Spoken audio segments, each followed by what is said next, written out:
Eder. Mech.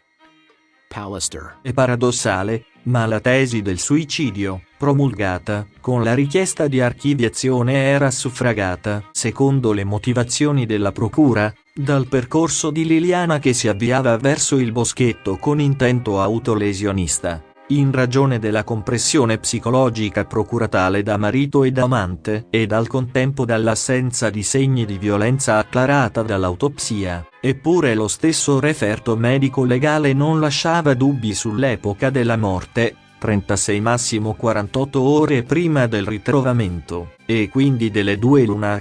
O la congiuntura accampata dal PM indica la permanenza di Liliana per 20 giorni nel boschetto prima di suicidarsi, o il percorso di Liliana la mattina del 14 dicembre sarebbe, per la stessa procura, del tutto ininfluente, ma perché allora avrebbe aggiustato l'orario delle telecamere? Una risposta plausibile è che ciò è accaduto solo per stabilire che Liliana era uscita di casa quella mattina, sempre che di erroneo le telecamere non avessero la data anziché l'orario, e soprattutto che la poveretta fosse poi giunta in piazzale Gioberti. E anche di tutto ciò, dopo tutto quello che si è scoperto, potremmo ormai dubitare.